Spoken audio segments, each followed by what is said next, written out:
না, তোমাদের জন্য স্পেশাল খাবার নিয়ে এসেছি। কি হলো, শোনো কেন? মালিক কাকা। আমি মালিক কাকা নই। আপনি কি তাহলে নতুন ম্যানেজার? জি ম্যাডাম। পিঠা শুধু মালিক কাকার জন্য আনিনি, আপনার জন্যও নিয়ে এসেছি। মজা হয়েছে? বেশি করে নারকেল গুড় দিয়ে বানানো, কিন্তু আপনি যেভাবে বললেন মানে খুব একটা ভালো হয়নি, তাই না? খুব মজা হয়েছে, সবাই খুব মজা করে আপনার বানানো পিঠা খাচ্ছে। আমি রিদি, এ মানুষ দেখে হ্যান্ডশেক করতে সংকোচ বোধ করছেন নাকি? আমি চোখে দেখি না তো, একজন নতুন পরিচিত মানুষের স্পর্শ, শব্দ, গান এগুলো দিয়ে মনের ভেতর একটা অবস্থান তৈরি করি। আমি দীপ। নন্দের জীবনে দ্বীপের মূল্য অনেক। আশা করি আপনি তার দ্বীপ জ্বালিয়ে আমার নার্সারির অন্ধকার দূর করবেন।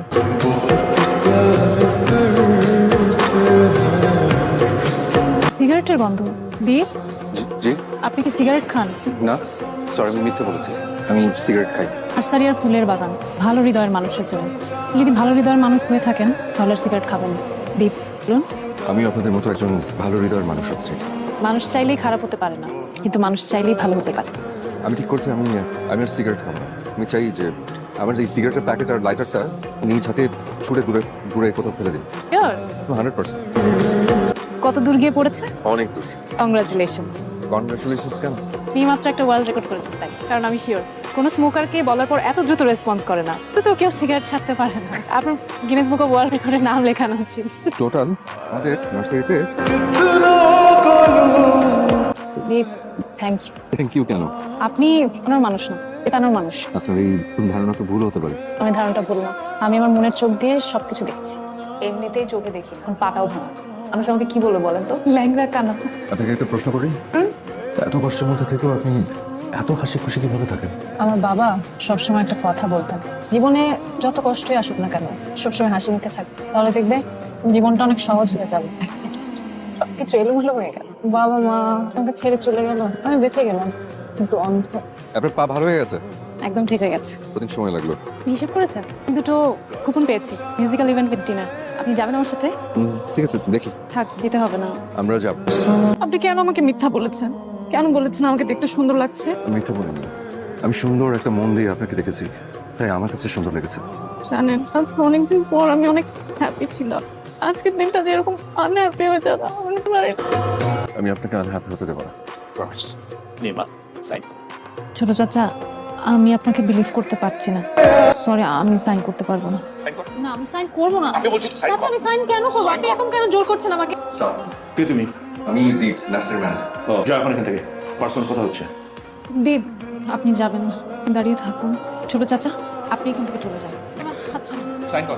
না, আমি বলছি তুই সাইন। আমি রিদির ম্যানেজার, আমি থাকতে ওকে একটা ফুলের টোক আমি করতে দিব না। আপনি কি করে বলছেন যে আমি এখানে? আমার না একটা প্রিয় জায়গা আছে, আপনাকে নিয়ে যেতে চাই। আপনি যাবেন আমার সাথে? আমাকে কেন নিয়ে যেতে? কিছু অনুভূতি হৃদয়ে গুজে রেখেছি, সেই অনুভূতির গল্প শোনাতে চাই। জায়গাটা কেমন? আপনার মতো স্নিগ্ধ আর সুন্দর। মেয়ে মানুষ তো, খুব সেজে গুজে মনের অনুভূতির গল্পগুলো শোনাতে চাই। আমি আপনার গল্পটা আসলে এভাবে শুনতে চাই না। আমি চাই আপনি আমাকে দেখবেন, তারপর আমার চোখের দিকে তাকিয়ে আপনার গল্পটা বলবেন। একজন অন্ধ মানুষকে আপনি বলছেন আপনাকে দেখে গল্প শোনাবো? আপনার চোখে কোনোদিন ভালো হবে না। ডাক্তার কি বলেছে?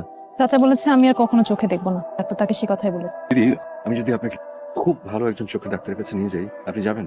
প্লিজ, আপনার চোখ দুটো ভালো হয়ে যাবে, এটা আমার বিশ্বাস। আপনি আবার দেখতে।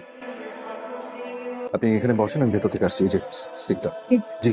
আমার না অনেক ভয় লাগছে। আর কিছু নেই, আপনি বসেন, আমি আসছি। কি বললো? দিদি, আপনি ভালো হয়ে যাবেন। ডক্টর বলেছে আপনি গুড নিউজ, চোখ ভালো হবে। কোনো একটা বইয়ে পড়েছিলাম, একজন অন্ধ মানুষের অনুভূতি পৃথিবীর অন্য সকল প্রাণীর থেকে আলাদা।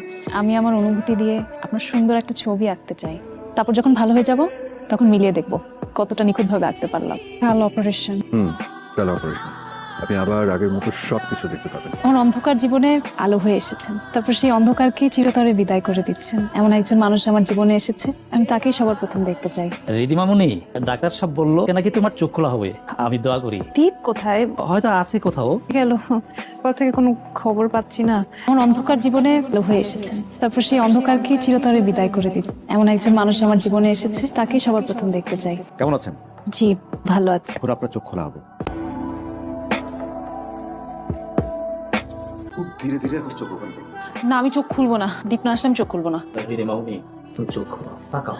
দীপ কোথায়? আমি বলেছিলাম চোখ খুলে আমি সবার আগে দীপকেই দেখতে চাই। দীপ বাবাজি আসবে না, তোমার একটা চিঠি দেওয়া গেছে। সে চায় চোখ খুলে তুমি সেই চিঠিটা পড়ো। কি বলো? দেখতে পাচ্ছেন? আপনার চোখের উপর পেশাতে যাবেন এখন। প্লিজ আমাকে একা থাকতে দিন, আমাকে চিঠিটা পড়তে দিন। আপনারা এখান থেকে যান। রীতি, আমি জানি তুমি আমাকে ভালোবেসে ফেলেছো, তাই চোখ খুলে তুমি সবার আগে আমাকে দেখতে চেয়েছিলে। কিন্তু তোমার এই ইচ্ছার সামনে দাঁড়ানোর সাহস আমার নেই। জানোই না যাকে তুমি ভালোবেসে ফেলেছো সেই মানুষটি তোমার বাবা মায়ের খুনি। আমি কথা বলতে বলতে ভাবছিলাম ক্ষণিকের ভুলে চাই সে ভয়ঙ্কর অ্যাক্সিডেন্ট।